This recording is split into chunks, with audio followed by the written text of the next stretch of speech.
about this stuff.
Poetic beats. Poetic beats.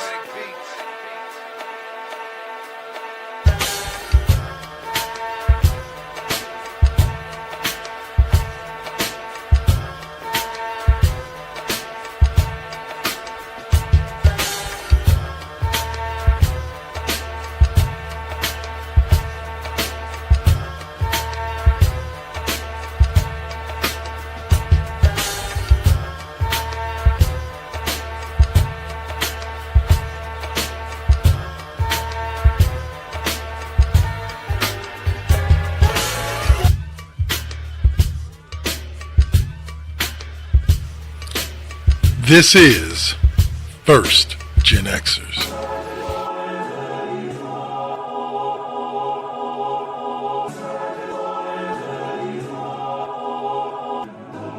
Poetic beats. Poetic beats.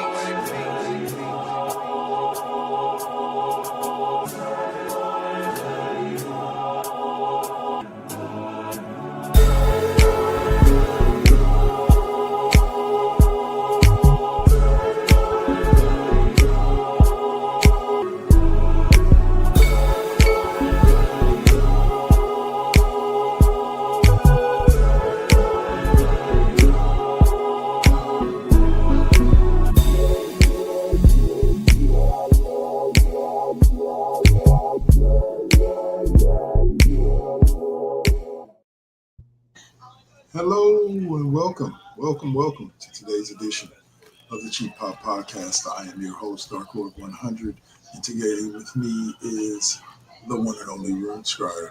Unfortunately, What's up, boss? Unfortunately, the Saint will not be able to join us this week. He should be back in the coming weeks.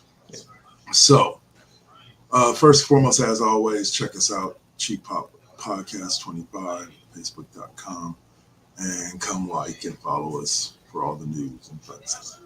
All right, so Dave, I promise you, a much easier on you pop culture quiz. No 90s R&B for you here. All right. Today we went with sci-fi, so these should be more in your wheelhouse, sir. Yeah. All right. Pop culture quiz question. If you know the answer, go ahead and drop it in the comment section. In 1997 film The Fifth Element, the character Lilu is referred to as the Supreme Being. What is her full name in the divine language? All right, think about that one for a minute, and we will go on ahead and jump to our hot topics for the day. This was just interesting to me. Okay, a Lego creator has taken upon himself to create a function. Herself. What's up? Herself. Herself. My bad. It's okay. Took it upon herself. Natalie the nerd managed to take it upon herself to build an actual functioning Lego Game Boy. Yep. She took the Lego Game Boy set, which is close to 1-to-1 replica, the classic Game Boy, and she slapped in circuitry. So it is a functioning Lego Game Boy now. That is insane. You can insert any cartridge from the classic Game Boy line, and it runs. And it runs clean, huh? It's functional display screen, yeah. I will have to say bravo to her. Yeah. Because I wouldn't know how to spend that much time doing any individual given thing, let alone building a Lego Game Boy. And for her, it was probably a lot easier than anything I've ever probably done in my life. Yeah. Now it does not run on batteries. It's powered by USB-C port. So you have to plug it in order to play it, or you plug it in, it charges a battery, and no, you have to plug it in to play it. Okay, fair enough. There have to be limitations when you're working with Lego. Yeah. Yep. Yeah. But and some of it is Lego jiggery pokery. Like the A and B keys are held in by an elastic band, but she's planning on 3D printing Lego pieces that will hold custom switches for the buttons and hold them in place. Nice. Yep. That's awesome. Yep. And she will be releasing all the build details, including the STL files, once it's complete. Once it's complete. So people can build themselves a bunch of Lego Game Boys. Now, I don't know, because Lego has done other video game consoles, like the NES and other stuff like that, replicas. Okay. So I think that'd be the next step if someone could make a Lego NES with working Lego controllers or Sega Genesis or what have you. Somebody's going to be sitting in their house and they'll be like, I got a whole Lego video game set. Yes. I got the Game Boy, I got the Nintendo, I got the Sega Genesis, I got this. Oh, and speaking of Lego, since we got the storage pods from my wife's house in Tennessee to move out here, we finally got those. We have unearthed the first Christmas present that my mother-in-law got for me, which is wow, Lego's Millennium Falcon, huh? Lucky. Yes, I am now. I am currently debating whether to fully open and build it or sell it, because it's going for a couple thousand on eBay. It depends on your necessity for the dinero, sir. Yes, I totally understand. I totally agree. Yeah. But that's the thing with Legos. Them old sets that we used to build for fun. Yeah. That is my humble brag for the day. Nice. You know what it reminds me of? It reminds me of the fact that, and this is very depressing, I actually had, for those of you who are old enough to remember, and I know you are, Dave, I actually had an old school Jetfire Transformer. If you remember, the Jetfire, including the pieces they clipped on the side, was basically the same model as the Robotech. Yep, the Macross Falcon. Yeah, and it was developed before all the lawsuit shenanigans started happening from Harmony Gold. And there was confusion over who had the actual rights. I actually have one of those. I didn't. Yeah. My cousin had one back in the day. I never got one. Damn you, parents! But I did buy one a while back off of eBay. That was complete. Cost a couple $100. Nice. But the problem is that it doesn't fully transform because there's a piece that was broken, Okay. that it doesn't stay in the robot mode in the chest. Oh. So, Oh. So it needs some rehabilitation. Other than that, it's in perfect condition. So it's great. So beautiful. Yeah, I as a Transformers G1 fan, there is, of course, the ongoing debate. Well, is it better to own original or knockoffs, and some people, Originals. I mean, there's plenty of originals out there on the third-party market that you can get, and people have turned up their noses at knockoffs and stuff. It's like, dude, follow your joy. Oh yeah. Oh yeah. One No. of my best, last bit. One of my best friends in high school,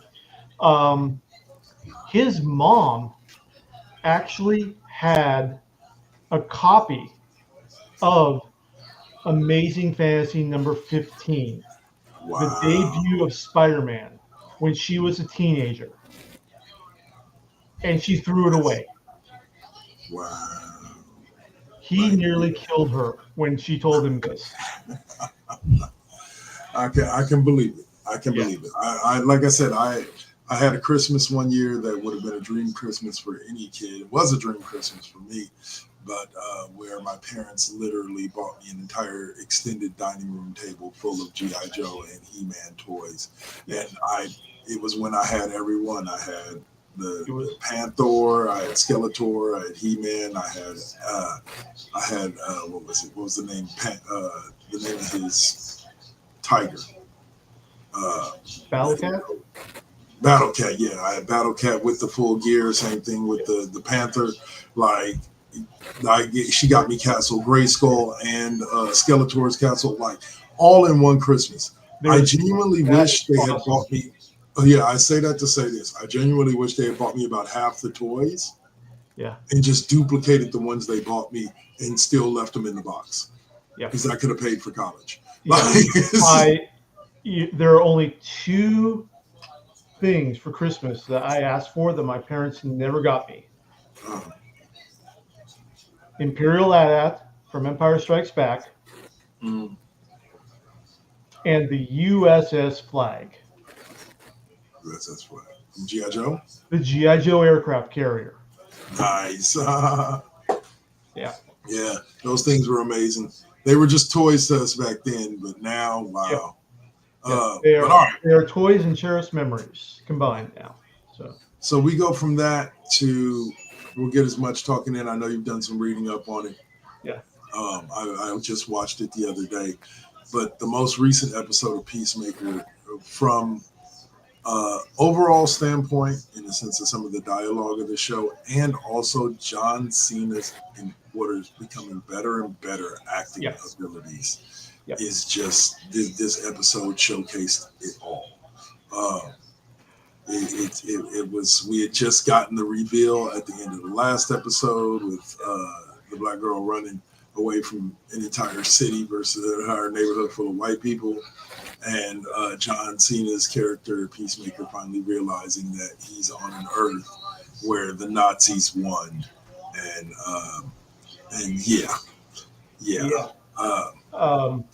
real heavy. And I will totally agree with you on Cena getting better and better from things that I've seen. And I think that's because the character was almost custom made for Cena to flex his acting chops, because it leans into Cena's strength, being the face. Right. But it also lets him act, because, like we were talking about, the character is oblivious. Right. So he has to act that oblivious part. Right. So it lets him stretch, which is something that The Rock didn't get to do much Right. in the beginning of his career. Very much so. Um, yeah, it's something that Dave Bautista was able to do right out of the gate Yes. because no one was really casting him as the Beast. Um, and so he To had, be more humble. he Right. had to lean into, actual No. action. So, Well, you take Peacemaker from the beginning, from his first yeah, appearance in the Suicide Squad movie, right. and in general, like we talked about the Peacemaker's obliviousness. I even think of this example in the fact that he didn't realize he was kind of an asshole. Like he was kind of a bad guy Right. in his first appearance. Like he thinks killing whoever it takes to maintain peace is Right. legit. Like he thinks that's a righteous cause to have. Yeah, and the original comic book character, the original Charlton comic book character, that was him. He was basically a UN ambassador who survived a massacre at a peace summit and became this living contradiction Yeah. of having to kill to maintain peace. Peace. Yeah. And that's always been the core of the character.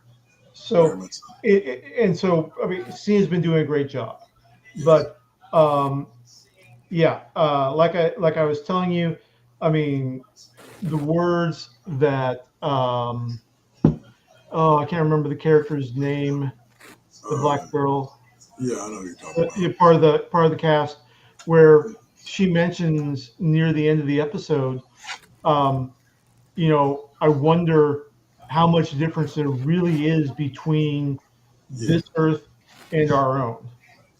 There's not much. Right. And Like, it's, it really is real for people who are not. yeah, yeah, yeah. Like I said, it's to be honest with you, that whole dynamic is what I loved in the interactions. And see, you didn't get to see the episode yet, but the interactions between Robert Patrick as Peacemaker's father and his brother. Yeah. And like his brother he's the one that hold on. Where's she at? No.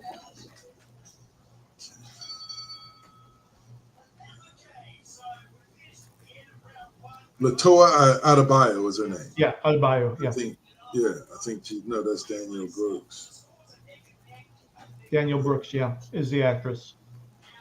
Okay, so Tim Meadows is in the episode too, but he's hilarious. Yeah. He's always hilarious. He has bird blindness. That shit's hilarious. He thinks the eagle is a duck. I'll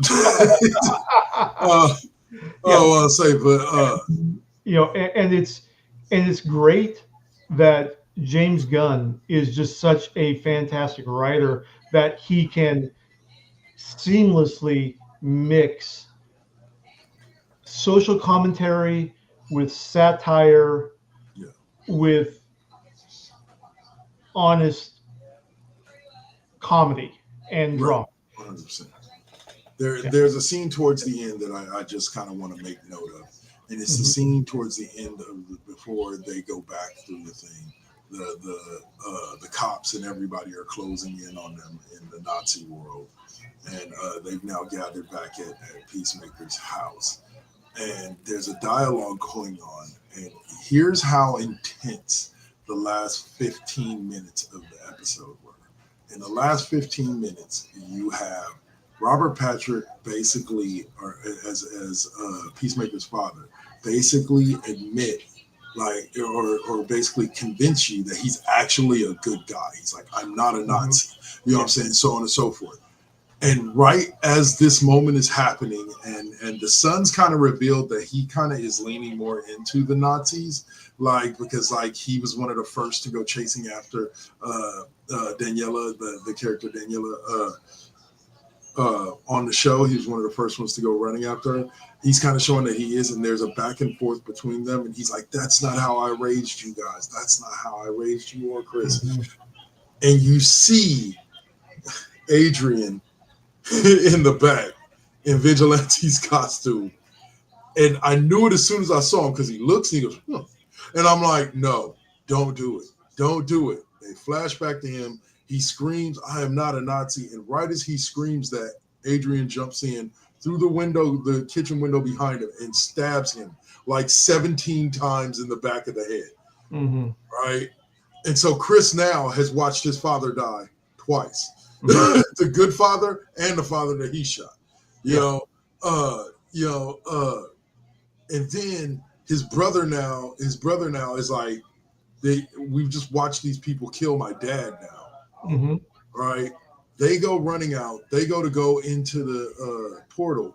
Chris is running towards the portal. All of a sudden, the brother comes in, smashes him up, throws him up against the wall, starts beating his ass. Of course, Chris isn't fighting back because Chris, at this point, he feels bad that he murdered the other, or that he killed the other.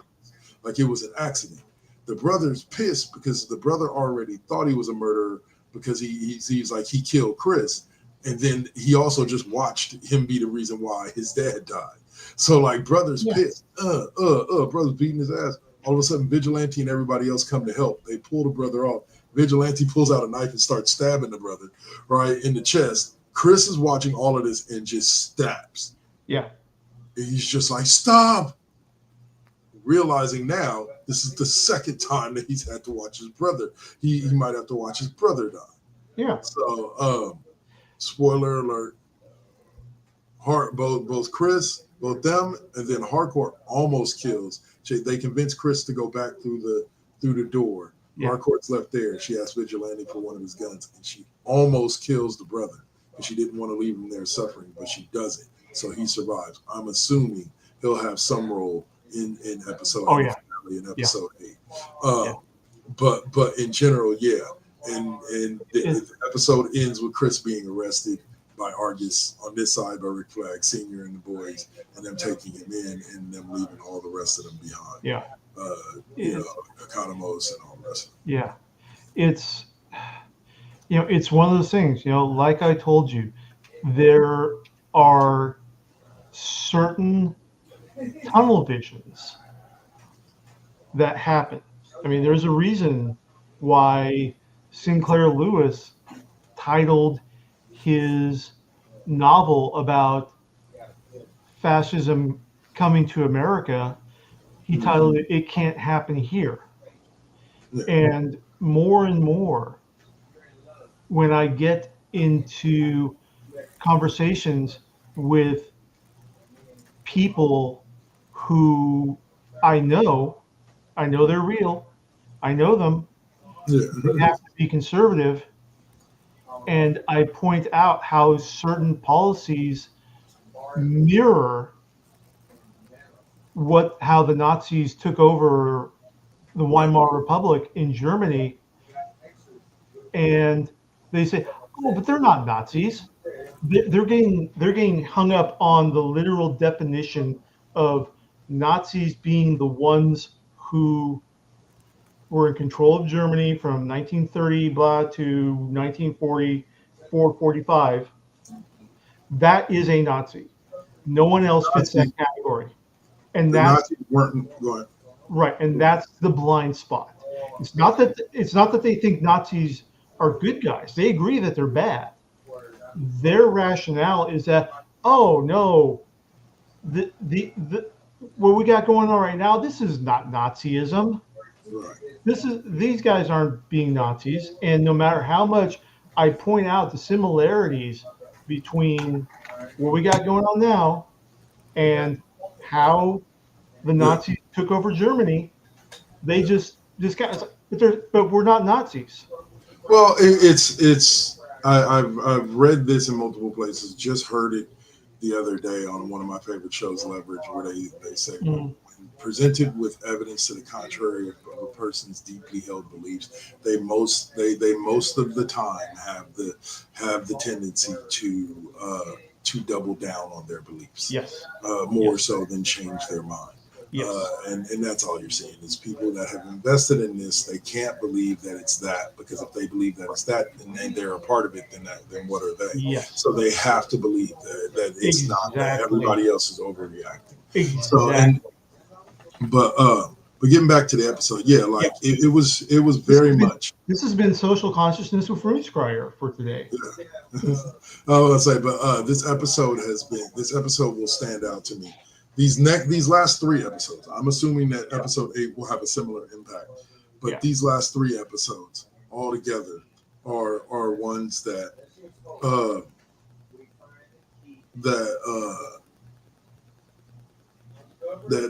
will have a lasting impact as far as the message that is being shouted from the rooftops. So James Gunn, thank you. Thank you, James Gunn. With the what is it? GI robots in Creature. No, I was saying you did it with the Guardian of the Galaxy. Oh yeah. And again with the MCU or with the DCU. Yeah. So I am all in on James Gunn's DC universe. For sure. All right, so back to that pop culture quiz question. Do you have any idea of what her full name is in the divine language? It is, I believe, it is untranslatable into human language. That is correct. But what they pronounced in the class or in the movie was Lilu Manai Lektariyaba La Menacha Ekta de Sabat. Yes. They say it approximately once. In the movie. Yes.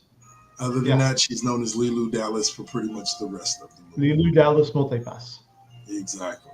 And why am I blanking on the actress's name? Mila Jovovich. Yes, Mila Jovovich. She recently shared a picture of her daughter dressed up as Lilu. As Lilu, Or a costume thing. I don't know if it's the plan for this Halloween or not, but look, her daughter is a spitting image of her mom. It had to be done.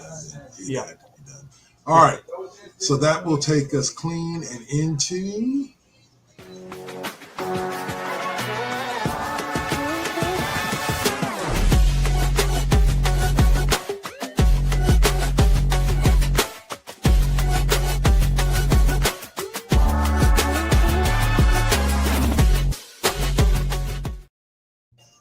All right, first up, it was announced recently that Cross and Leverage Star.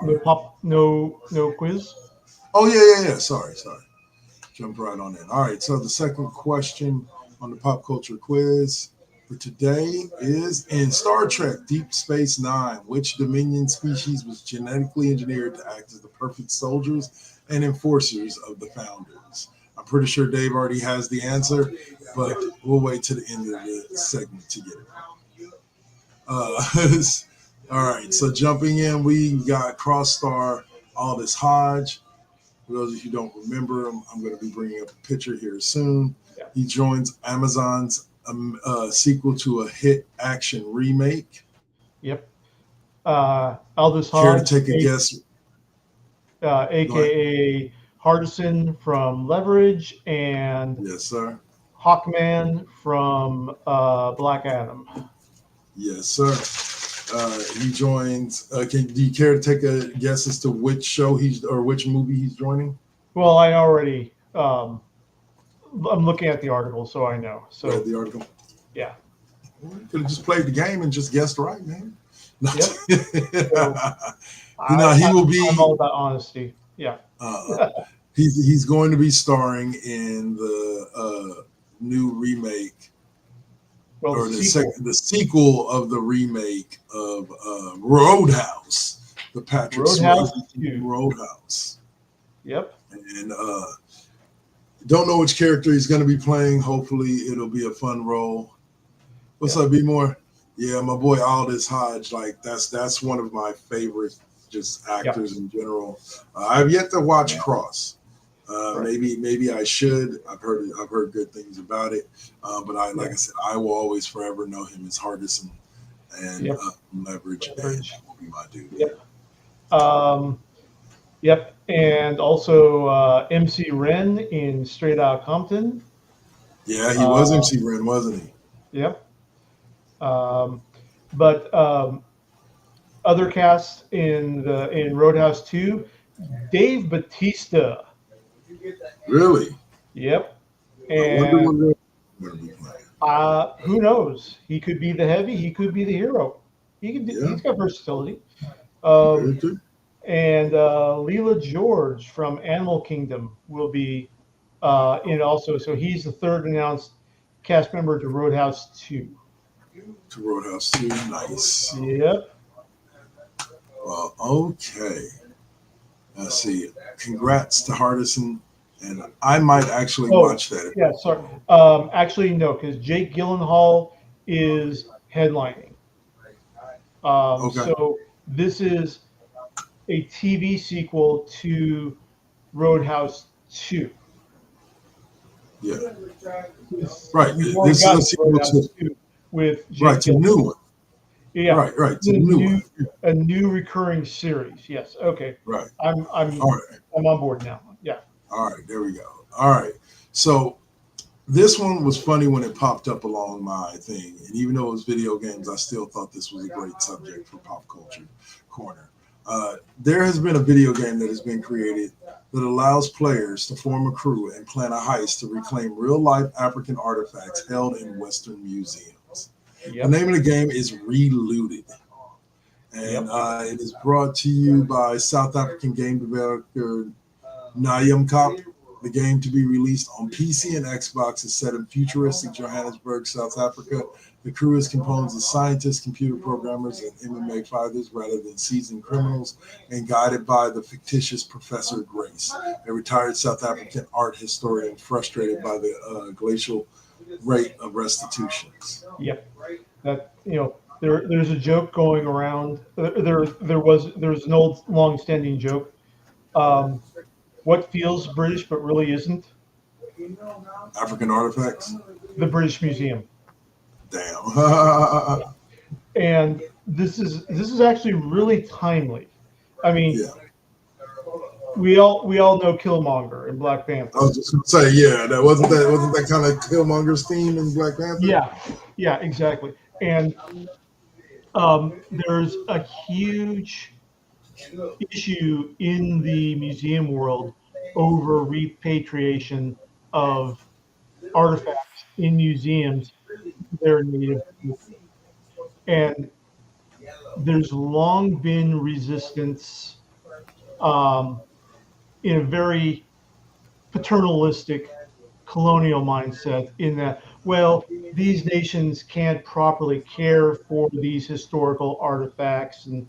I mean, in one sense, they do have a point, especially with the famous Elgin marbles that were taken by England from Greece during the height of the colonial era, in that Greece has had a lot of political instability. But in this day and age,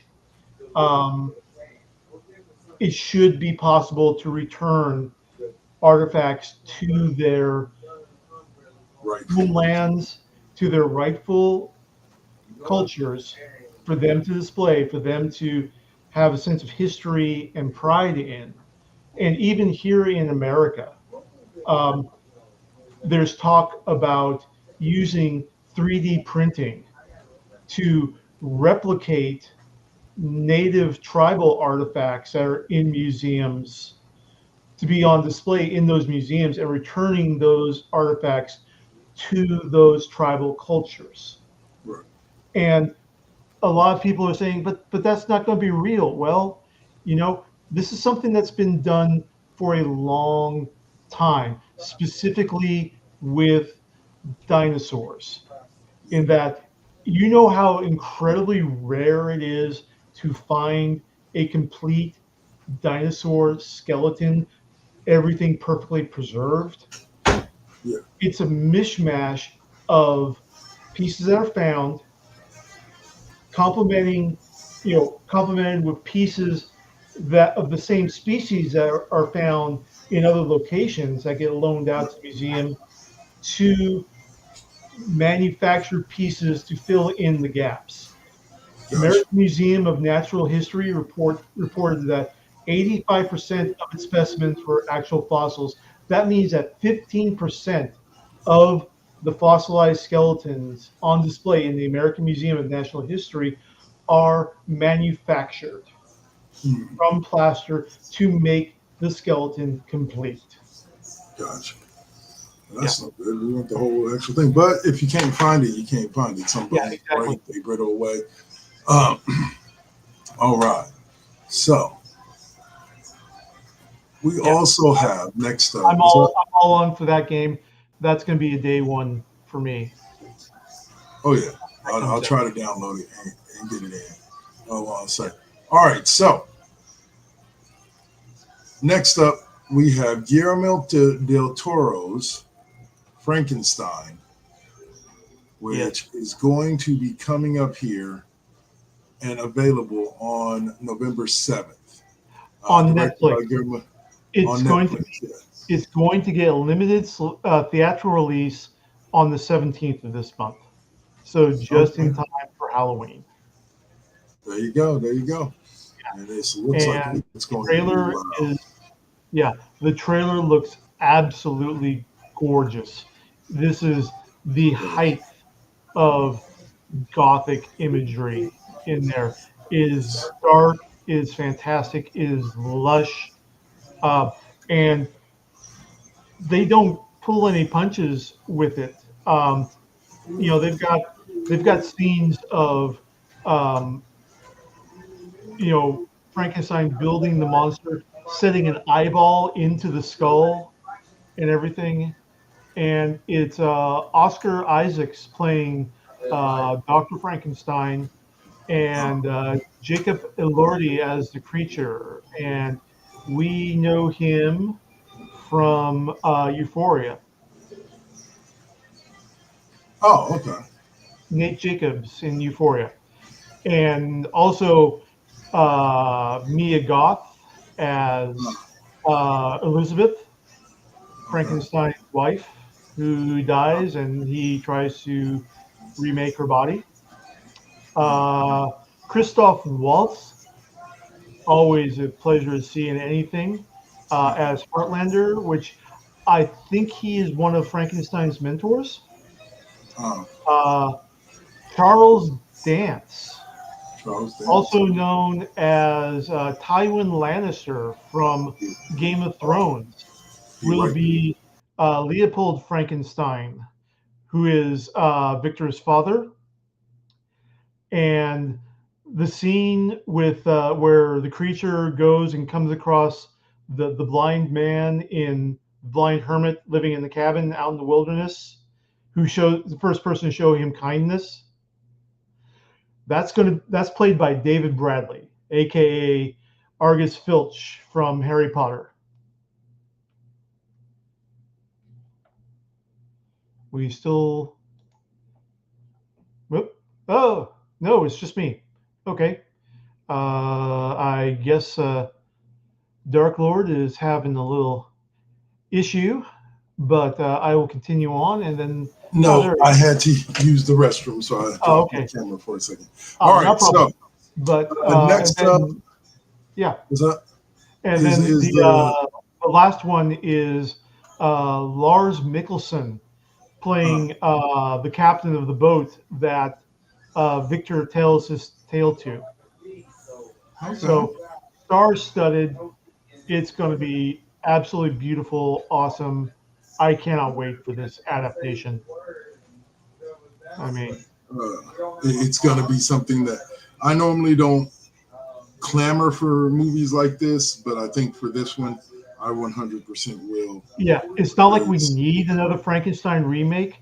It's that we need a Frankenstein that mirrors the Gothic aesthetic, and this is that 150%. Just like what is it? Monster Squad. No. All right. So next up is another Microsoft thing. Microsoft reportedly testing free Xbox cloud gaming supported by ads with monthly play limits.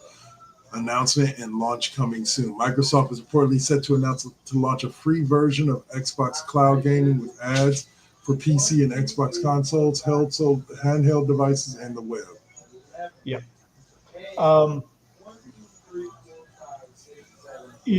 This is not encouraging news for Xbox players. Coming on the heels of the fact that Game Pass is going up to be $360 a year. Yeah, it's going well. If you want the Game Pass Ultimate, right? If the next level down is still only, I was just looking it up for Swab. It's like $14 a month. Okay. Yeah. So yeah.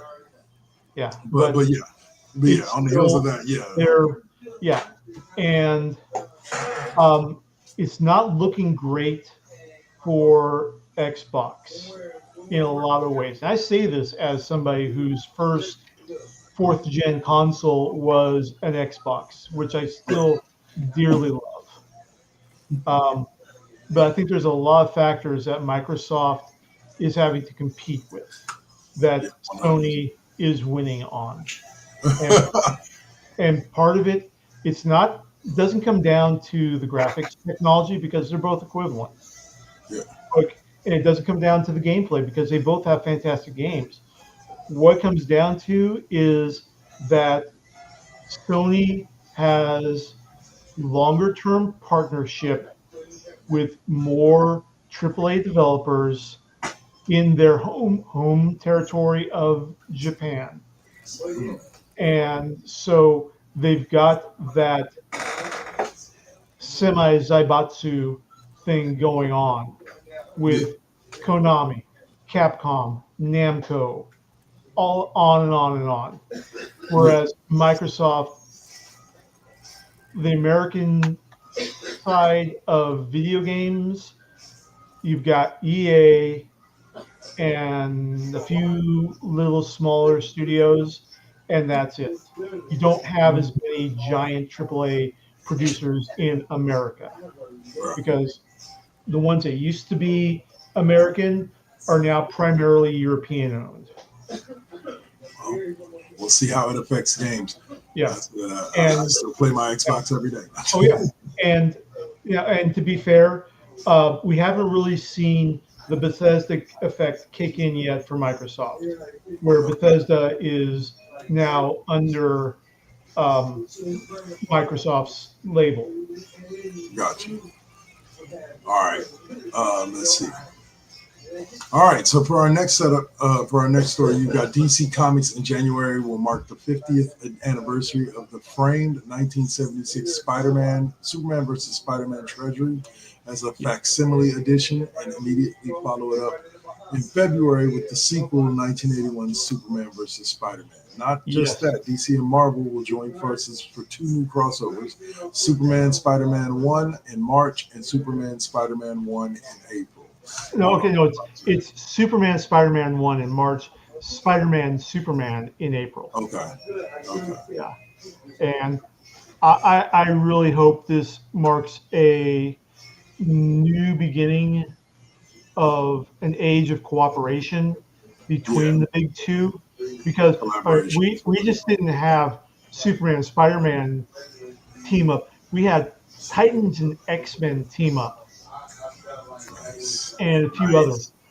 And they still have the Amalgam universe if they could ever get together and agree on the Amalgam universe characters and publishing and doing the crossovers. I mean, Marvel versus DC, DC versus Marvel, fantastic stuff. It was great. I mean, you may argue about the results of some of the battles, like Wolverine beating Lobo. Bullshit. But those were fan votes in there. So the point is that we got to see matchups and battles that fans have wanted for years. I mean, For just years, the yeah. battle between Captain America and Batman, um, fantastic. The JLA Avengers collab that Kurt Busiek wrote and George Perez made, Mm, fantastic stuff. Really deep. They keep reaching for this balance for collaboration and to get in their grasp, and then they just let it slip away because of factors. yeah. And Yeah. you know, I'm I don't know I don't know where the blame lies. I don't know if it's on the Marvel side. I don't know if it's on the DC side. I don't know if it's both. I've heard Both. I've heard evidence that blames one side or the other for why it just never becomes long term. Right. But we got to get it, Yeah. and you know, It's. I don't. I've never understood the concept of. I agree. Yes, at certain points in your thing, it's good to strike out on your own and do your own thing. You're right? still trying to make your name, so on and so forth.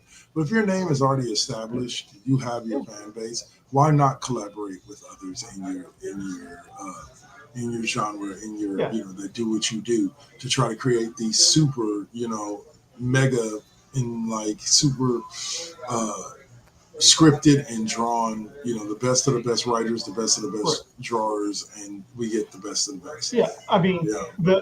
I'm looking at the cover for I believe the second Superman Spider-Man team up book, and you got Superman and Spider-Man going up against Doctor Doom and Parasite. Nice. Nice. That's from like the 1980 one, I think. Didn't I tell Um, you? Yeah. yeah, but then again, who knows? Maybe we just wait another 10 years, and with the current FCC rules, Disney will buy out Warner Brothers, and then Marvel and DC will be one company again. uh, then Marvel and DC will be the same company. All Yeah, right. Now, just for like those of the you series. Mhm. who remember the Sam Raimi Spider-Man movies, there was the infamous scene in which Kirsten Dunst uh, Yes, and kisses Tobey Tobey Maguire Maguire while upside he's down. hanging upside down. Even though I believe that was Tobey Maguire's stunt double, was it Yeah, not? in the Uh, they got to make out with Kirsten Dunst, but there's people that have been asking her about a potential return as MJ, and it doesn't sound like she's too into it. The quote is, "Me and Toby doing that again, but with kids." Yeah, I don't think it was. Yeah, she's definitely seems open to the idea of coming back as MJ. I just don't know if it was the like. I would say this: her MJ wasn't the most popular MJ out of it all. was a good start. Right. It was a good start, and I mean, no knock on Zendaya. I think she did a Yeah. fantastic interpretation of MJ in the Yeah. MCU. That's fantastic, but um, and I will admit a preference for the new Tom Holland Spider-Man stuff Uh, over the Sam Raimi stuff, uh, over the Tobey Maguire movies.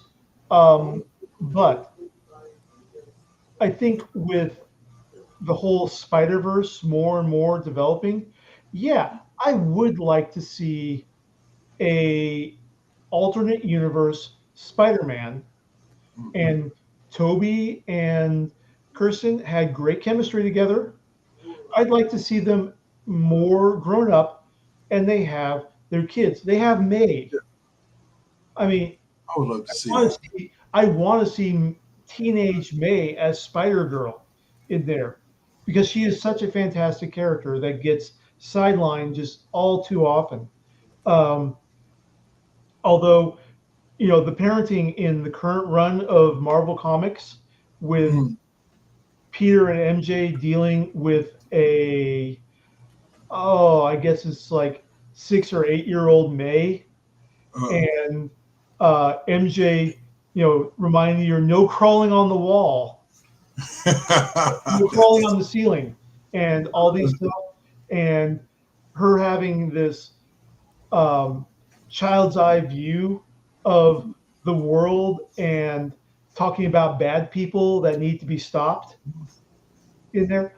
I mean, it's just great. Spider Kid. Yeah, it's something that it could turn into a cliche, but when it's really well written, it's not a cliche. Yeah, It's great. fair enough.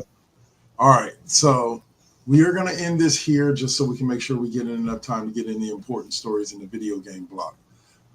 So we'll get back to the pop culture quiz question.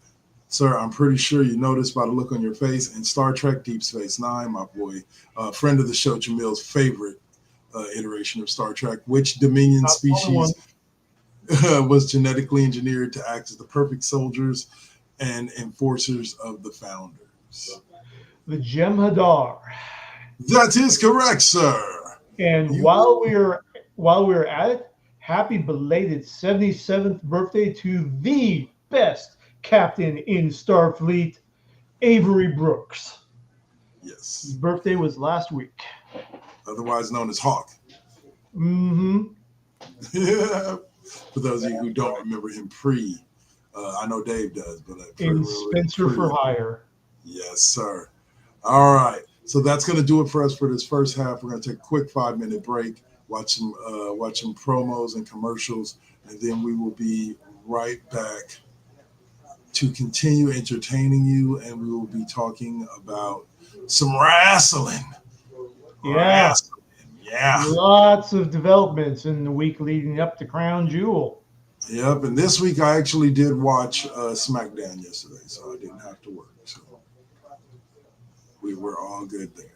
All right. So that's it for us. We'll see you guys on the flip side. Like it says below us, coming up after the break, SmackDown Alley and video game talk. Later.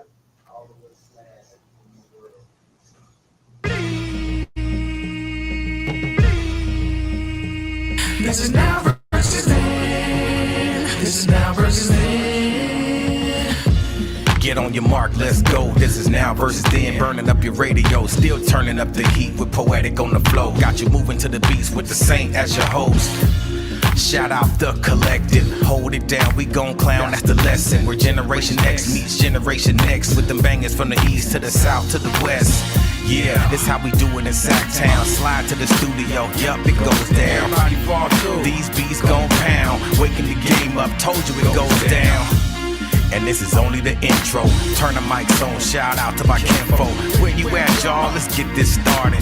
Turn down for what? We about to start the party. Let's go, let's go, let's go, let's go. This is now versus then. This is now versus then.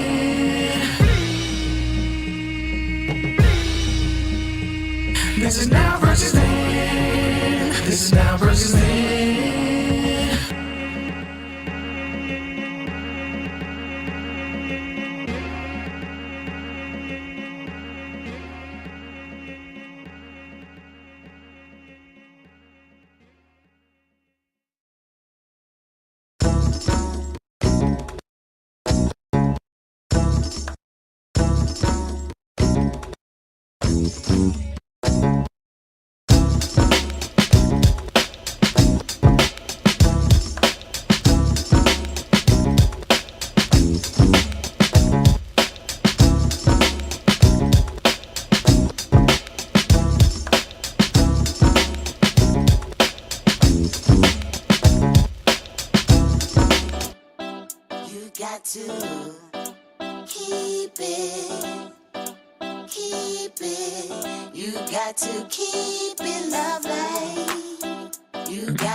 For me, cause I'm a loose cannon. I get to choose, camera, switch it up, look up a new banner. Keep smoking on that banner.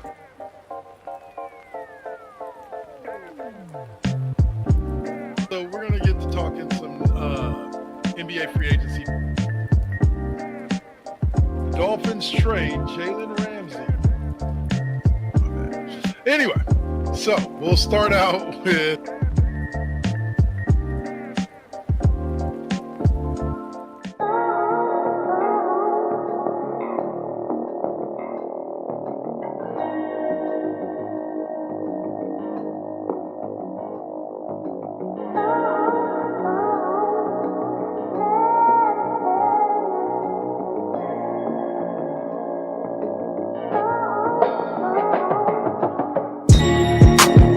They say that beauty is in the eye of the beholder. But the definition of beauty is distorted. Yeah, come on. Searching for yourself, so insecure about the way you look, so you go to Miami. You can't find the love within yourself.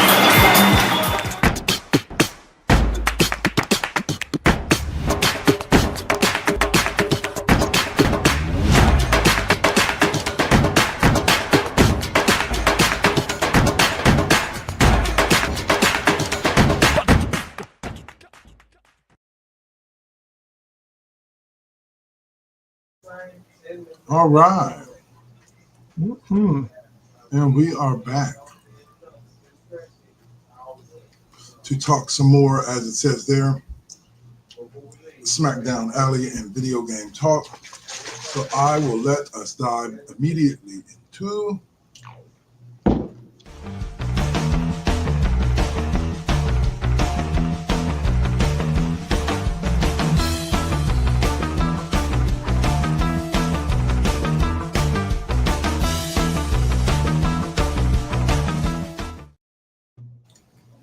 all right, SmackDown Alley.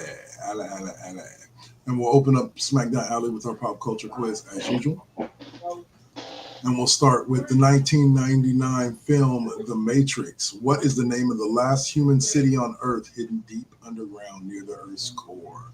Ooh, I'm pretty sure you should know the name. I should know. We'll see if you do at the end of the segment. You got some time to think about it.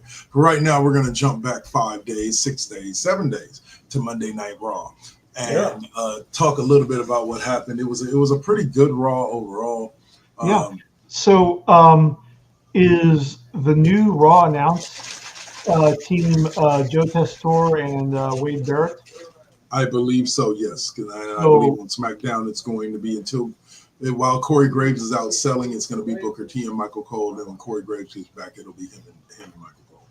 Okay, so they just switched Michael Cole to SmackDown rather than Raw. Correct. Okay, and Pat McAfee, I believe that he's basically doing College Game Day for ESPN. So, yeah. He'll come back from time to time, but he won't be. He'll be on for special occasions and stuff like that. And I'm pretty sure anything they do in Indianapolis, he'll probably make an appearance for. To be honest, I actually like Wade Barrett doing color. Yeah. Yeah. I like Pat McAfee, but in doses. Nothing that's saying nothing bad about him, but I think he's very high energy, and I think he's much better in doses for special events. Yes. You know, but let's see. Wade Barrett is more my color speed for everything. Color commentator speed, yeah. I'll say, all right. So just to go over kind of some basics, let's go with Bailey and Lyra Valkyria. Bailey's confusing behavior and eventual alliance with Lyra Valkyria suggests a potential new partnership or an ongoing mind game, one of the two. I like the latter. Io Sky versus Kabuki Warriors. That Io Sky and Rhea Ripley will face the Kabuki Warriors at Crown Jewel. That's going to be a match and a half right there. Roman Reigns came back at the end of the match. Or at the end of the show. Those were some of the biggest developments from it. I like the way that they presented the Roman Reigns comeback. That was awesome. Yeah. And we'll get into that as we're talking. But we opened with a heated exchange between Rollins and Cody Rhodes. Yes. as with yeah, Seth still dressing like a refugee crime lord from an '80s straight to VHS cop drama. mhm. Yeah, uh, but yeah, Cody, who I normally, you know, his I think Cody's wardrobe is on point completely. I yeah, love the business look, the but business professional, yeah. I didn't like the color scheme because it looked like his tailor was the Joker.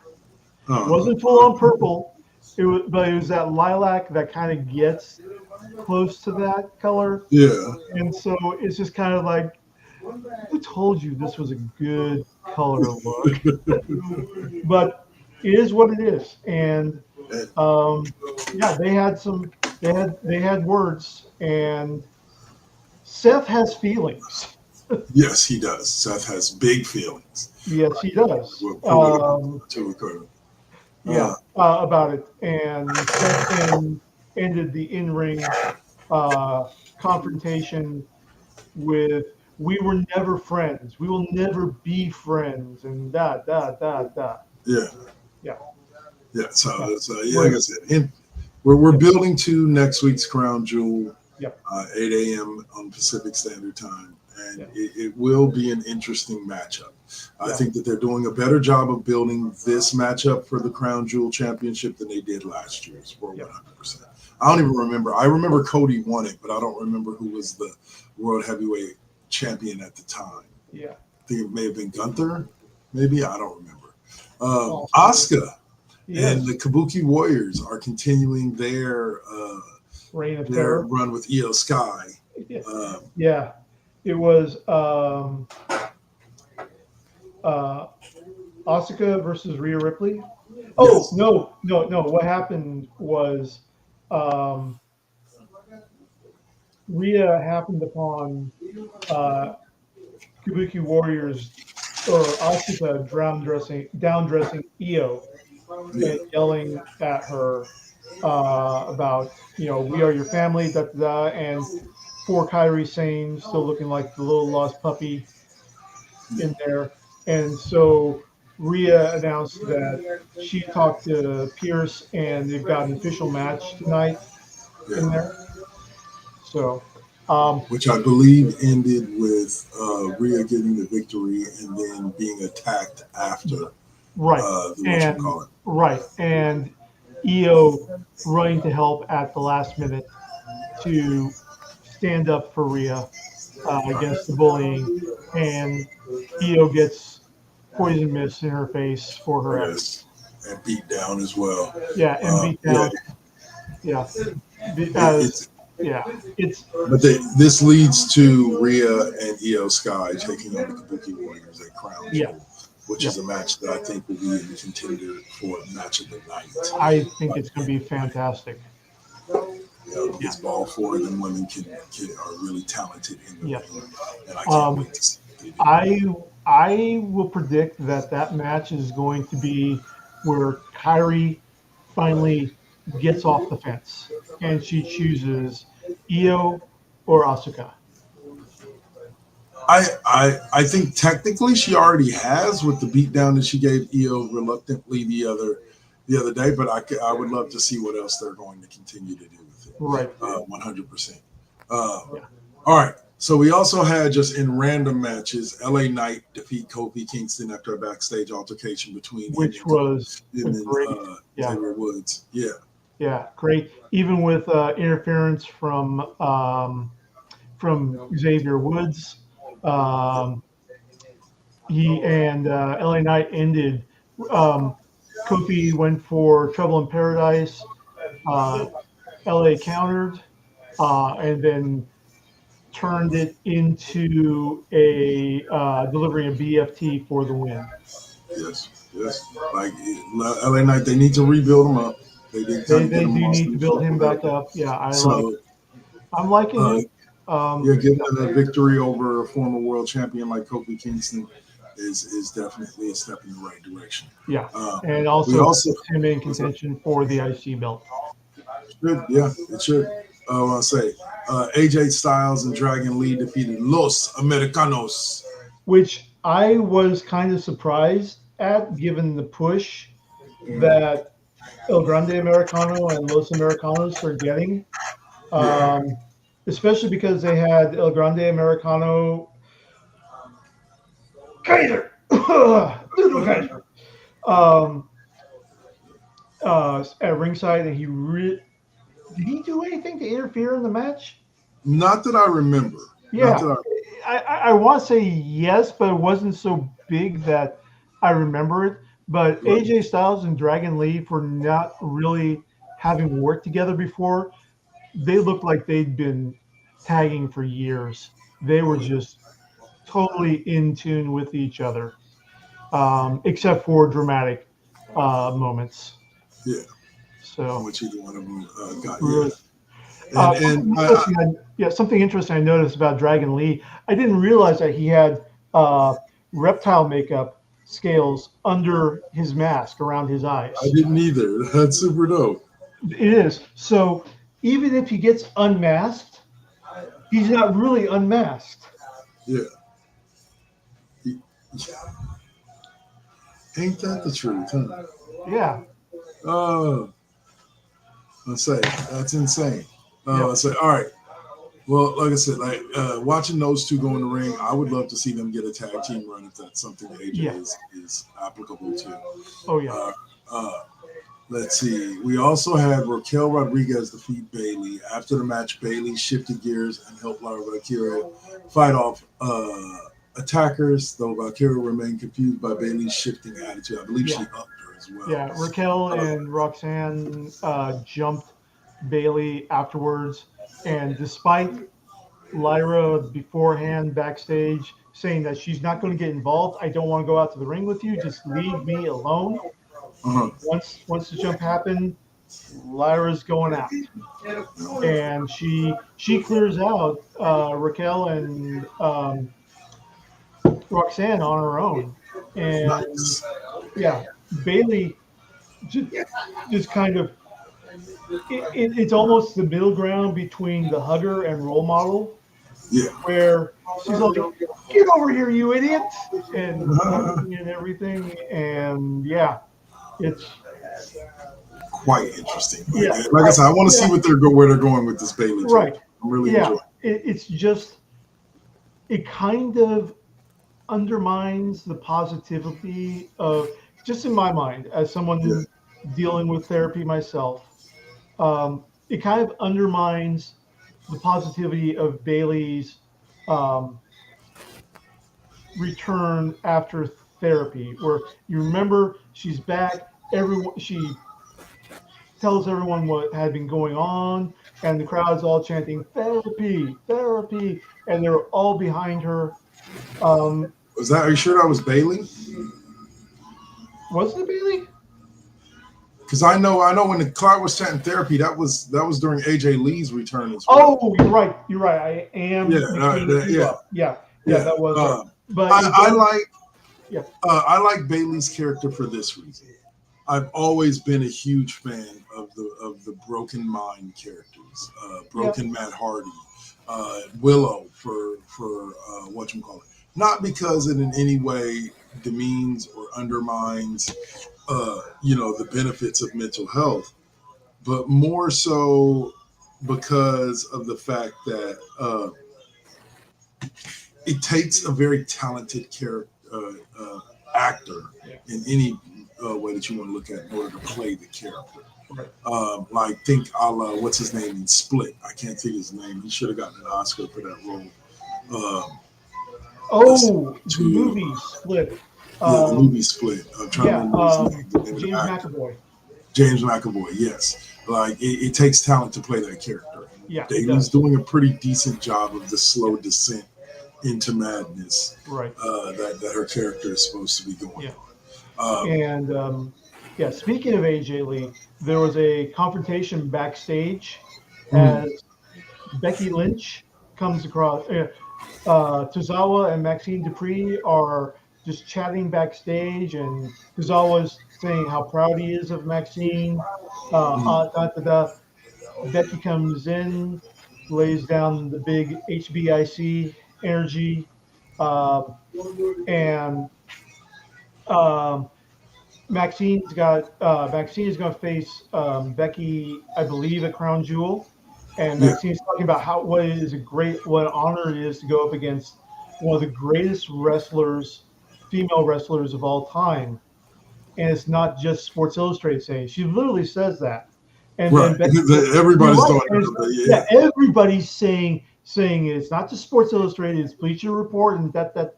And then Maxine hits back with, well, you know who's not saying it? AJ Lee. Yeah, and Yeah, I saw that one. Becky Yeah. just goes and walks off, and then later on, turns back around and levels Tozawa. Yeah, she decks Tozawa to get her anger out. All right. So we'll move on from there to there was an Intercontinental Championship match this week between Dirty Dom Mysterio and Rusev. And woo, buddy. Of course, Dom in classic Guerrero heel fashion. Oh, it was but more importantly, Finn and JD walk out with Dom to the ring. And then once he's in the ring, they say, nah, man, we got other things to do, and walk right back out up the ramp. And Dominic's like, ah.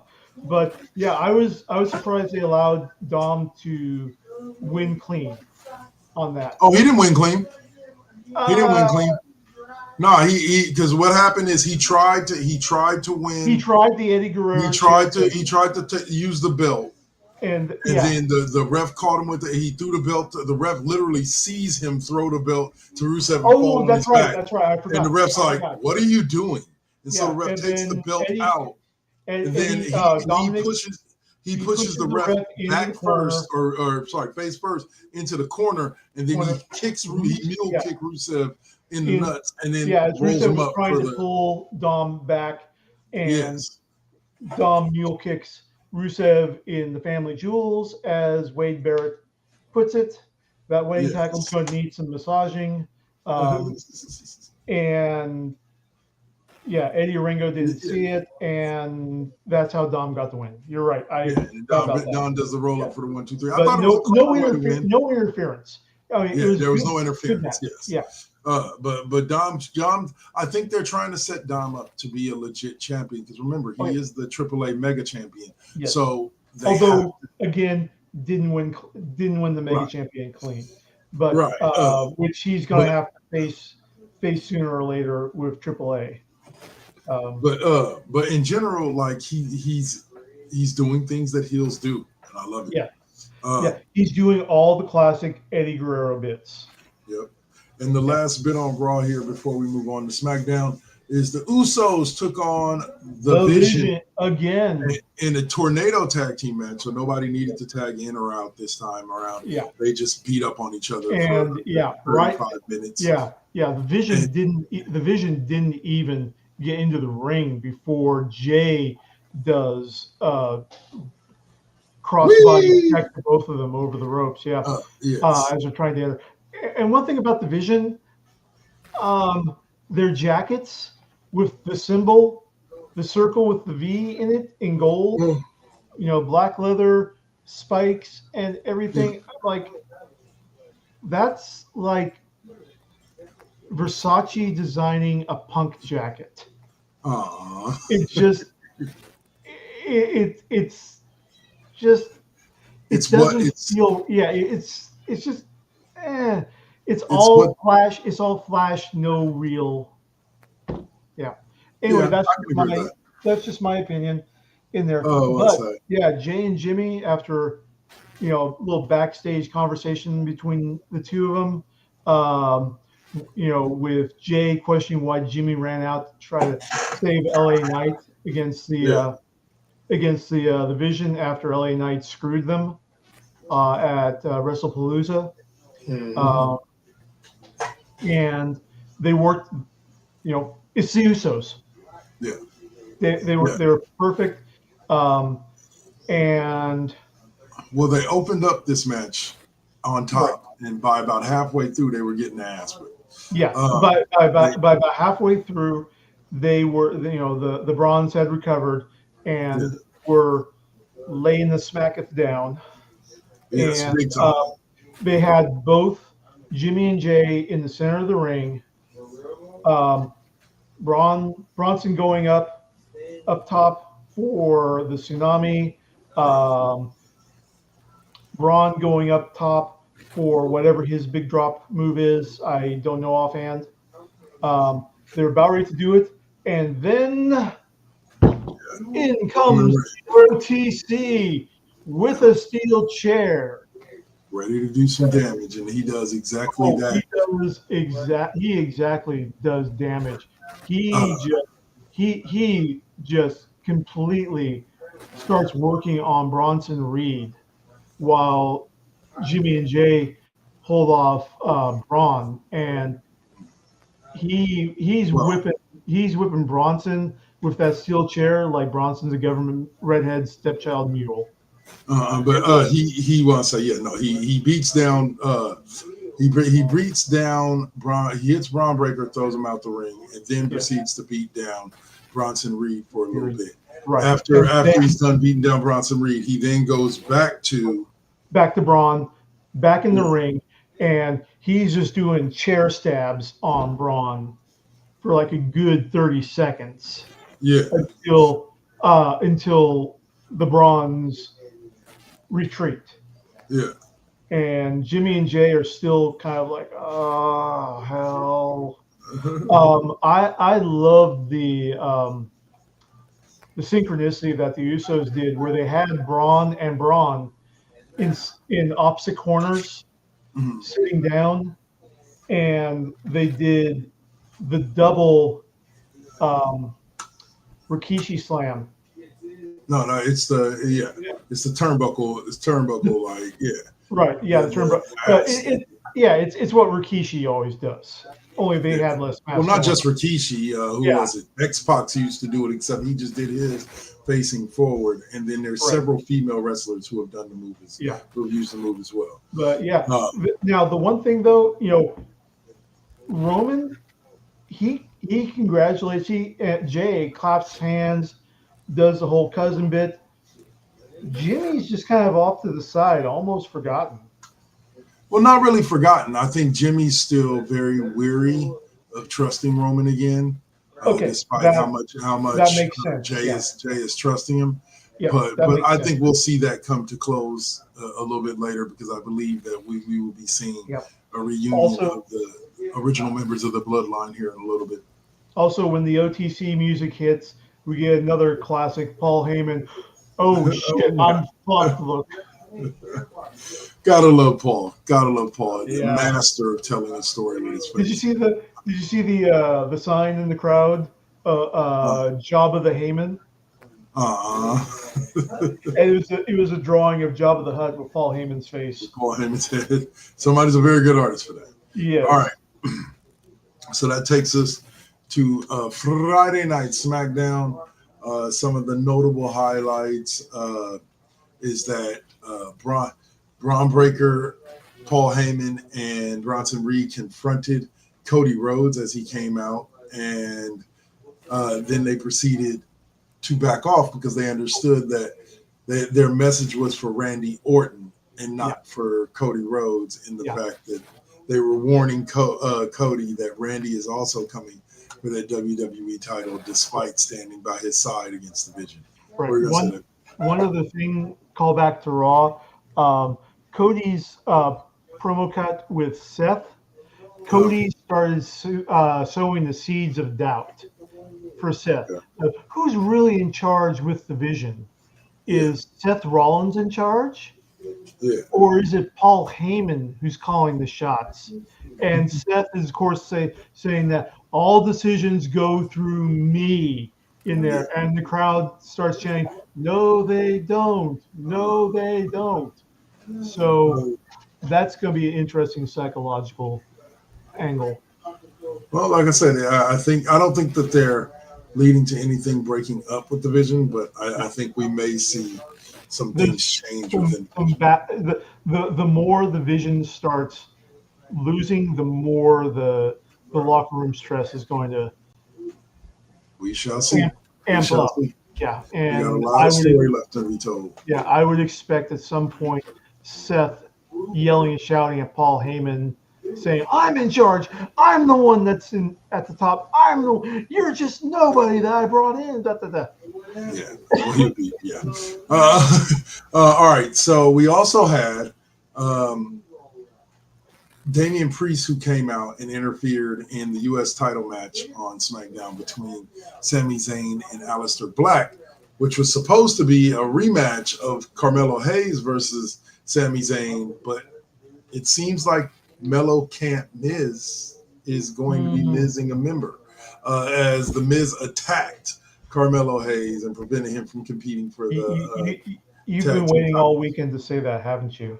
Yes, I have. Well, say, but yeah. So you had Melo come out, challenge Sammy, get beat down by the Miz, to which Aleister Black comes out, picks up the mic, and says, "I'll take a spot," and proceeds to give Sami Zayn all that he can handle until Damian Priest comes out, distracts Aleister Black. He gets hit with a Helluva kick and a Blue Thunder Bomb back to back, which I thought was a great finish. Yeah. And Sammy wins the match and leaves Aleister Black to be Razor, or to be, what is that called? Oh my goodness, Razor Ramon's finishing now. Not Razor's Edge. Issues. Yeah, the Razor's Edge. Oh, it is Razor's Edge. Table, Okay. yeah, into the table. So that was that's setting a very interesting feud between those two. And can't wait to see how that. I think it's going to end in like a street fight or some kind of a brutal like fight. Mm-hmm. So we shall see what pops up with that as we move forward. We also had Tiffany Stratton and Stephanie Becker sign their match, or this contract for their match at Crown Jewel, afterwards being attacked by Julia, the United States champion, the beautiful Julia, and who else was it? And her, I forget the name of the girl, Jada something, that's her little assistant. So, they came out and offered for Stephanie Becker to become a part of their stable.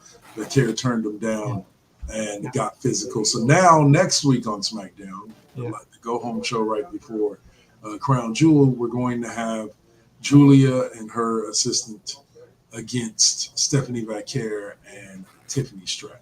Yeah, and that's going to be a good fight. And Stephanie and Tiffy had a great promo cut on Raw also, where they confronted each other in there. And Stephanie said, "You were about to find out that Tiffy time is about to run out." And Tiffany responded, "It's like, well, I guess La Primera is going to have to get used to coming in second." It's going to get good, people. It's going to be good. Yeah, so that's good going into, making them do a tag team match the day before Crown Jewel Australia. For sure. All right, so let's see. We did title change. We also had a Vision tag team match on SmackDown, with the Vision taking on Cody Rhodes and Randy Orton, with some interference, getting the W with some interference from Seth Rollins. The match was tag team bout, pitting the four of them together. Rollins' interference ultimately caused Rhodes and Orton the victory. The conflict between Rollins and Rhodes is intensifying ahead of the scheduled match at Crown Jewel. We closed the show actually with Cody Rhodes hitting Seth Rollins with a crossroads after Rollins jumped into the ring, thinking that. What's hilarious about it is this. Rollins was walking away. They had beaten down Randy Orton and left Cody Rhodes laying. And they were all walking away. And Seth got cocky, decided to look back. And Paul Heyman was like, "Don't do it. Don't do it. Just let's go. You'll get him on Sunday. You'll get him next Saturday. Let's go. let's go. And Rollins decided to go anyway, further showing the fracture between the two of them as the leader of the division. And Rollins goes in, goes to stomp Cody, misses, and Cody grabs him immediately for a cross and hits him with a crossroads. And we go off air on SmackDown with Cody standing tall.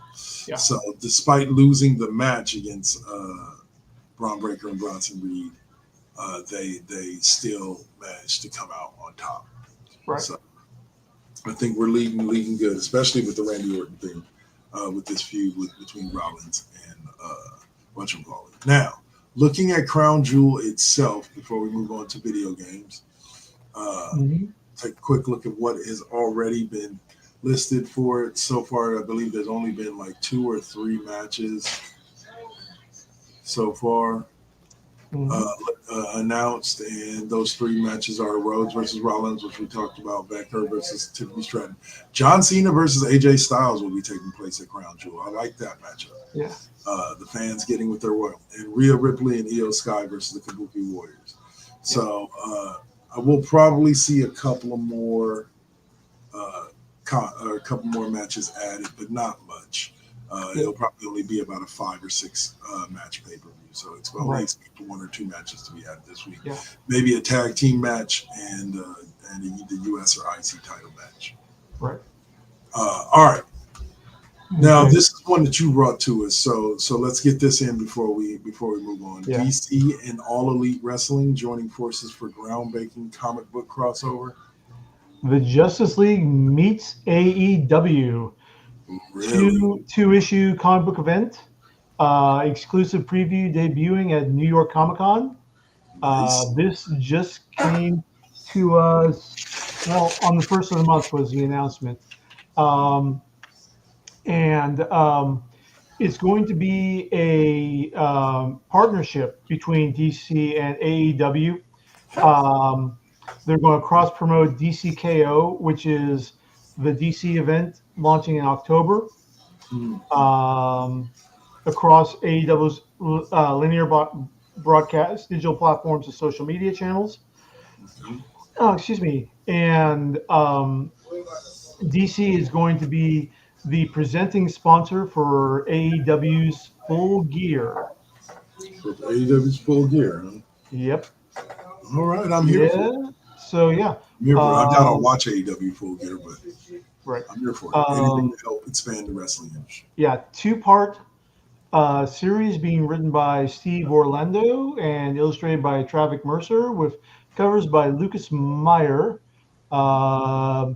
AEW stars that are going to appear in it. They include Mercedes Moné, Will Ospreay, Darby Allin, Jon Moxley, Swerve Strickland, Hangman Adam Page, Timeless Tony Storm, Willow Nightingale, Orange Cassidy, and Kenny Omega. All right, that sounds like the top brass of the AEW class. So, congrats. Yep. Apparently, the story is that together they must recover the big galactic belt and prevent a cosmic catastrophe. So, yeah, we'll see.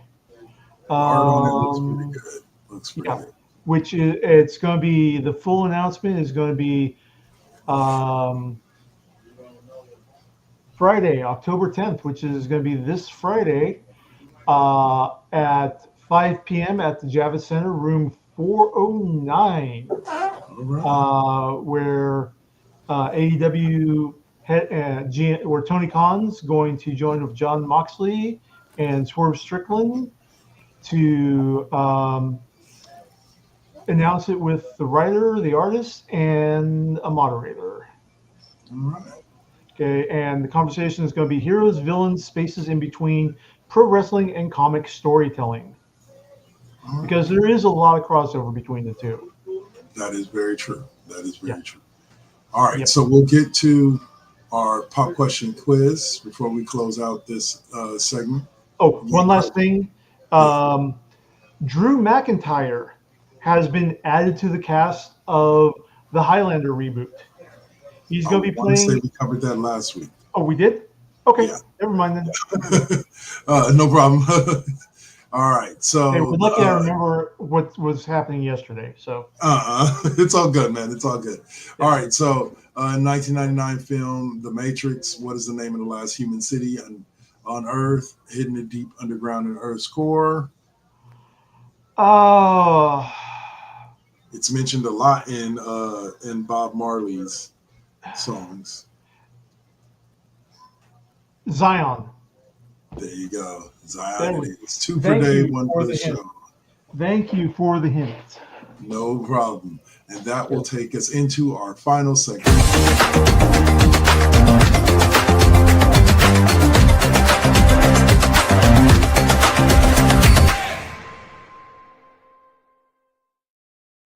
All right, we got about a half hour left on the show and some video games to talk to you about. So we'll make this question quick. In the 1995 film 12 Monkeys, Bruce Willis's character James Cole is sent back in time multiple times.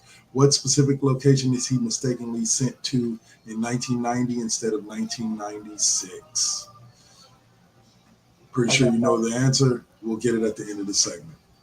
If you know it and you're watching, comment in the comment section. All right, Dave, go ahead and line us up. Payday 2 dev adds DLC subscription to his 12-year-old game as a cost-effective alternative after price hike admits we messed up as players torch its Steam reviews. Yeah. So Payday 2, which has been out for a hot minute, as the kids say, 12 years actually, and their latest DLC pack is going to be subscription based, which means that you're not just paying once for the extra toppings on your burger here. Yeah. You're paying every time you're taking a bite. Oh my God. Yeah. Yeah. It's going to be $5 a month or $20 for 6 months. That's not a bad deal. Yeah. But saving but $10. it's also coming after they bumped up the price of their Infamous Collection pack, DLC pack, to $50, or by about $50. Oof. Yeah, that's their DLC pack. Yeah, I'm good. I'm good. Yeah, I'm good too. And even the devs are saying, yeah, we screwed up on this. Good. Thought it was a good way of monetization. Starbreeze, the publishing company, their dev said, we thought it was a good idea of paying for keeping this game alive long term. Yeah. Nobody's really liked it. The negative reaction makes complete sense. Says Starbreeze's head of commercial, Gustav Nisser. We agree with the community. We messed up on this one, and we reverted the price on the bundle effective immediately. Nice. Starbreeze should have realized how it would seem, and it costs $85 to buy all 75 pieces of DLC included in the Infamous Collection. Yes. Okay. Okay.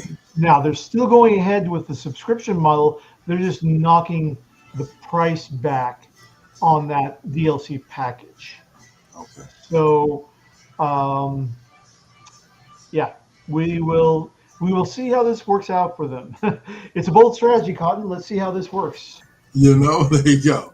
All right, and the next story that we got up here involves PlayStation, who's celebrating their 30th anniversary with a new Reebok collab. Tell us about it, D. That's right. You can now get your official PlayStation kicks in 3 styles. Right. 3 of the sportswear company's iconic silhouettes, including the Insta Pump Fury, Pump Omnizone 2, and Workout Plus. Each colorway is designed to look like the first PlayStation video game, donning a gray-based makeup and complete with special vintage-style packaging, and some of them even come with the PlayStation logo on them. The various PlayStation logos, the PS logo on one of them, the You see that right clean there? back PlayStation logo on another, and the PS PlayStation logo on the third. Now, here's the thing about this, right? I'm not saying it's a bad idea. I understand the desire to team up on this. Yeah. Only reason you're buying those sneakers is to collect them. You're not buying them to wear. They're probably not made out of stuff that's very functional as far as material. You're buying those for literally to be able to put on a shelf or put in a closet and hold on to them till they're worth something and then sell them. Yeah. Or just put them in a display case and keep them because you collect sneakers like that. Because this is not a standard. This would be like Papa John's teaming up with waste management. It just doesn't feel like it's right. Yeah. And adding on to that is the fact that each pair is going to release in its own specific region globally as a nod to PlayStation's original launch regions back in '95. Instapump Fury will drop in Japan, Pump Omnizone 2 in the US, and Workout Plus in the UK. Yeah. So if you're hoping to go get your own, drop it in by Foot Locker, you're only gonna be able to do one. It's going to be limited editions. Yeah. And yeah, like I said, these are being done for collectors. These are not Yeah. sneakers for an average kid to wear to high school on a Thursday. All right. So here's something that I'm pretty sure you'll be happy to talk about. But Fallout 76 Inside the Vault. Talk to us. Yeah. What you got? Okay, so if you watched the night shift last Friday, and I apologize for not being on last night, I was just in too much general pain, but Fallout 76, we are getting a Christmas present in December with a massive new edition called Burning Springs. Now, this is going to add in Eastern Ohio into the zone. Fallout 76 basically takes place in West Virginia. Okay. But the key takeaway and the thing that almost everyone is hyped about is that Burning Springs will feature the breakout star of the Fallout TV series, the Ghoul. Really? Voiced by Walton Goggins. Nice. Yes. Heck yeah. Now, it's not all great news because apparently we're losing one of the major patches or one of the major zones that had been added to Fallout 76 called Milepost Zero, which was a pretty popular zone to complete. So that's going away to make room for Burning Springs. So good news, bad news. But Walter Goggins has finished all of the dialogue and is ready to release. It'll be coming out in December. And I am continuing my quest in Fallout 76 in preparation for this. And I'm also spending time mastering the not so intuitive interface for characters in custom and private worlds so that we can invite you, the first GenXer viewers. If you have a PlayStation and a copy of Fallout 76, you can join me in playing Fallout 76 and hunting bounties alongside the Ghoul come December. All right. So be on the lookout for that, y'all. We're going to start organizing that, and that's going to be coming up. Keep listening for announcements on our Facebook page, and tune into the night shift on Fridays and Saturdays to watch me stumble through Appalachia and deal with all the terrors that it contains. Yeah. Right on. No. Yep. I could have waited till where are you next? I'm messing with you. All right, what's the next one? Former Capcom designer Yokishi Okamoto sparks backlash in Japan by saying Power World has crossed the line that should not be crossed. What is that line, sir? All right. So I'm sure by now we all know Nintendo's lawsuit against Pocket Pair over Pal World. But not everyone is saying that what Pal World did is good. Yoshiki Okamoto, who was the dev on Street Fighter 2, the first Resident Evil, mobile game Monster Strike, and created the original concept for Rockstar's Red Dead Revolver, is currently the chairman of the Japan Game Culture Foundation. Okay. And he gave his opinions on the lawsuit, saying Power World had crossed a line that should not be crossed, and I don't want the world to become a place where this kind of thing is acceptable. Yeah. And even more stronger than that, he said that if a settlement is reached with Nintendo, then I think it will become a game that is officially fine to play. However, it is currently a game that's being sued, so it's unacceptable. By playing that game, you are supporting it, so please don't buy it. Yeah. And he labeled Pocket Pair as an anti, and the other kanji half of his comment was censored out and distorted.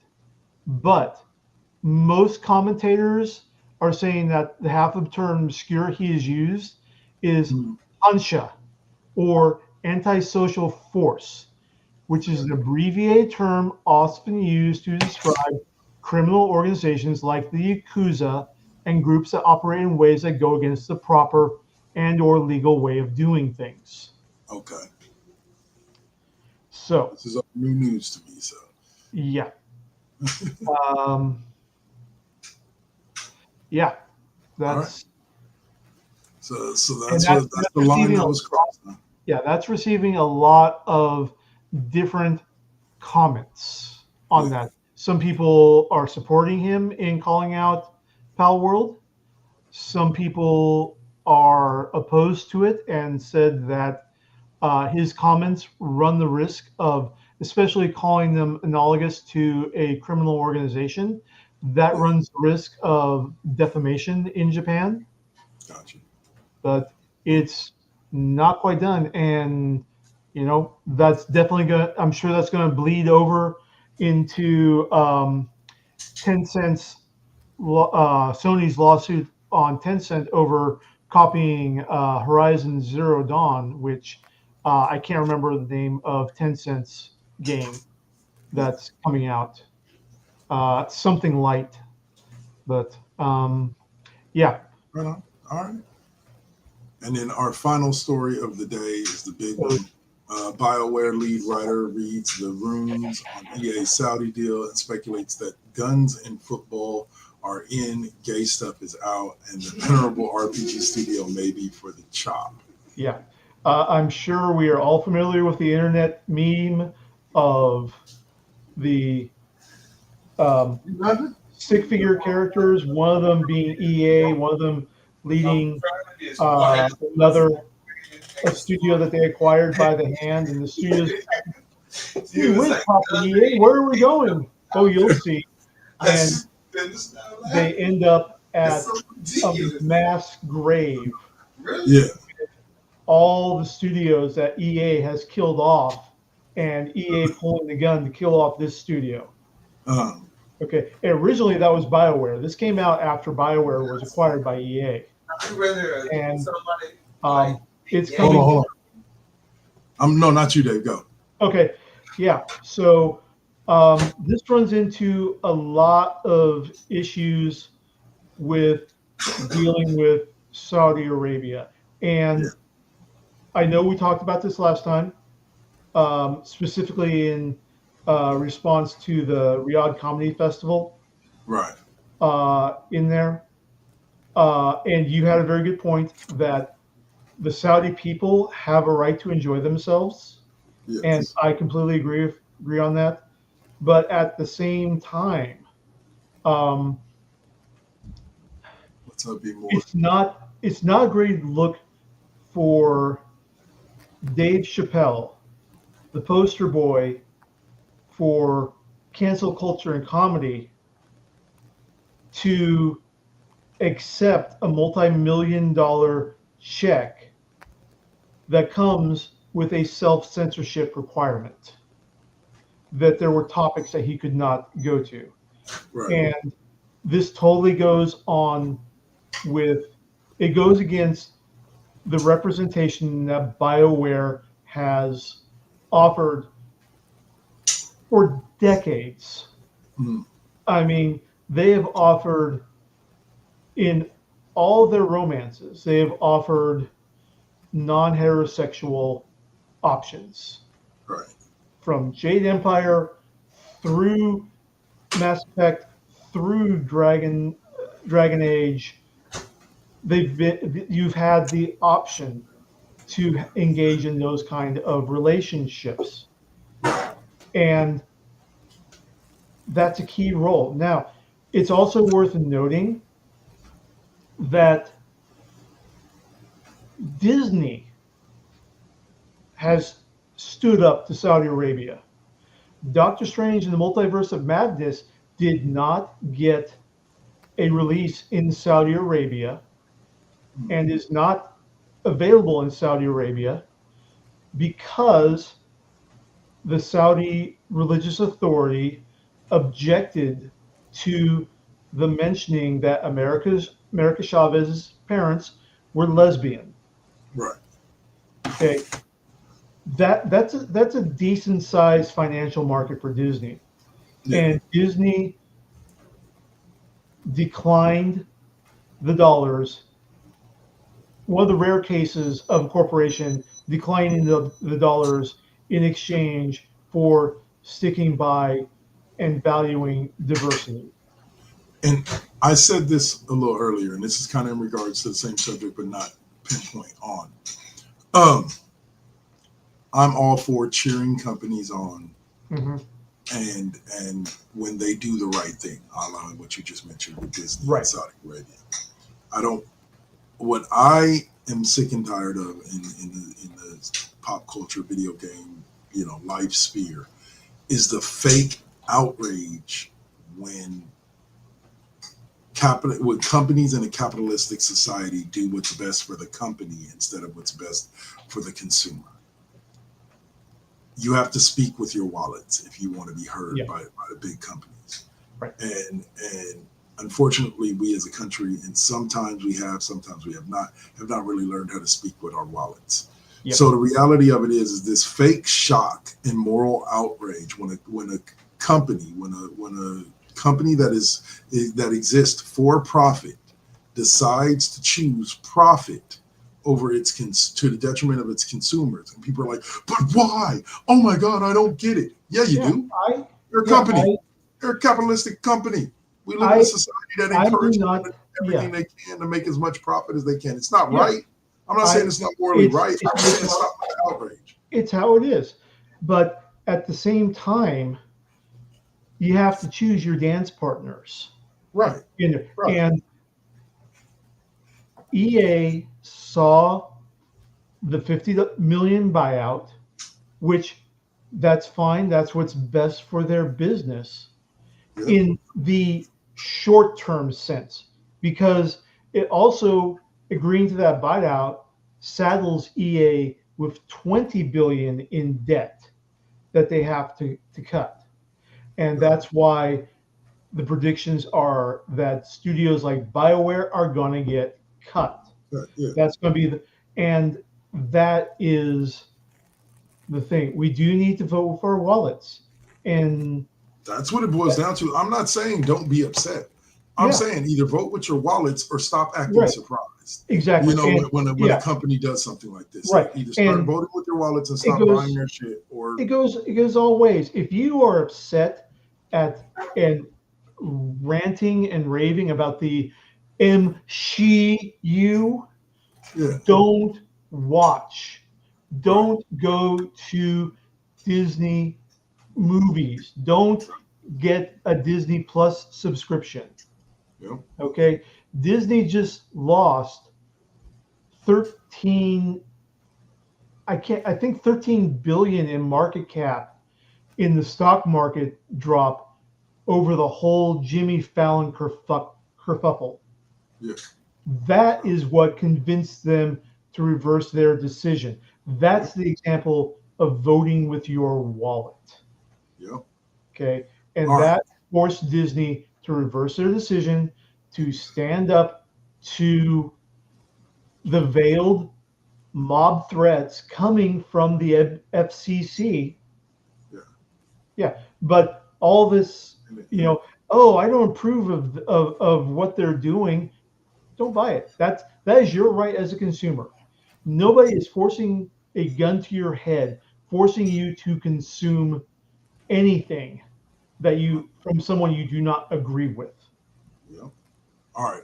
So that'll close. We'll close that there. We'll get back to this pop culture, the quiz, because we got about 10 minutes. Oh, sorry. Last bit. The article they were linking to PC Gamer, the byline under the byline that you read, it says, "Who knows? Maybe the Crown Prince is a big femship fan." Who knows? Just don't let him hear you say that. All right. So one last time for the question: in the 1995 film 12 Monkeys, Bruce Willis's character James Cole is sent back in time multiple times. What specific location is he mistakenly sent to in 1990 instead of 96? He is sent to an insane asylum. That is correct, sir. Dave went 3 for 4 today. Let's give Dave a big round of applause. Yeah. Right on, right on. All right, and then we'll get to our final. We'll call it 3.5 because I was kind of right on the Fifth Element one. Yes, there was no English translation. Yes. All right.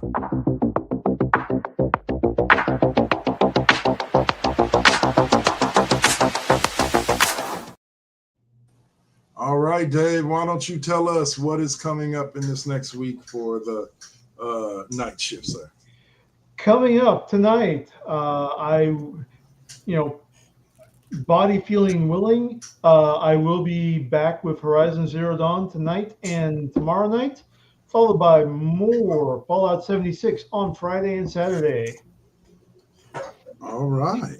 So that'll be Dave on the night shift. I am trying my best, guys, to get back to giving you those 4 times a week streams. It's been kind of hard, but we'll get back on it soon. I might just take the time off and wait till I can afford to buy NCAA 26 and Madden 26 and then come back strong with those. But we will see. We will see. All right. So as for me, you can see me in about 2 hours. Join me and O'Malley and Swab, who have both confirmed for Le Classroom featuring tonight. So that'll be from 6 to 7. And I do not believe that there will be an MBT Deuce tonight. So we will be closing out Broadcast Sundays with the Classroom. That'll do it for us here right now, gentlemen, ladies. Be more humble. Thank you for joining us, participating. We appreciate you. We still got 8 minutes to get to 2 hours. 7, but yeah, what you looking at? You got one more subject for you? No, nothing else, man. We do. Actually, we do have time to talk about that one game, the one we cut off for video games. What, the Soul Mask one? Yeah, Soul Mask, which is Soul Mask, which is a survival video game currently in open playtest phase on Steam, and it is a ancient world survival game. I kind of see it. It's basically Stargate the video game because it's all Egyptian and it's alien influences, and they've got those really awesome stylized Egyptian god masks from Stargate in there. But it's a survival MMO, which basically you are forming up like Fallout 4, you're forming up your tribe, you're building up your settlement for development, everything like that. And apparently, something that's kind of interesting to me is that it's advanced enough to where you can issue orders to your tribesmen via voice command. Nice. So no more tracking down your settlers, finding out who's unassigned and everything. You just say, you go do this, and they go to do it. Sounds like an interesting feature. Yeah. Like, I'm wanting to see more. It's still it's still working through its public test phase, but it's going to be released. Looks like November, so that is on the list of things to watch. so there you go. Soul Mask finally hits. So Yep. check that out per Dave's. I only have just one thing I wanted to mention during video games, but I didn't. And that was recently I told you guys I've been playing No Man's Sky with Swab. And we finally gotten to the point where I can build the bases. And let me tell you, like, he was right when he said that there would come an addiction with once you got to that level, because there's a base that I'm working on right now. I have my original home base that I created. And then I have another base that I just changed the name to the Academy, because as of right now, it's like a 6 or 8 story building. And then I'm going to build out and build another 6 or 8 story building. And basically I'm going to have a bunch of classrooms set up in there, and it's going to look like an academy where, like, you know, pilots, so on and so forth, are trained. Yeah. But the fun is in building it. Even though none of it will actually be used for any of that, the fun is in building it and setting it up, kind of like playing the game The Sims. And also like the Starship Builder for Starfield. Right. But other than that, check it out. No Man's Sky. Check out Soul Mask when it comes out in November. And right now, yeah, it's going to be PC and via Steam and I believe Xbox. I don't think that they have a PlayStation plan currently. Not currently. Okay. So we'll see. Yep. Rich, y'all. So that's it. Like I said, check me out in about 2 hours on The Classroom. Dave will be back next week, and he'll be back in a couple of later on tonight if you feel. Yep, midnight Pacific till whenever my old ass starts falling asleep. For night shift. So again, thank you to everybody who joined us. Be more humble. All the people who joined us on the YouTube and or Twitch, and we'll see y'all next week. This has been the Cheap Pop Podcast right here on the First GenXers Broadcast Network, Twitch.tv. Peace. Bang, bang, bang, bang, bang, bang, bang, bang, bang, bang.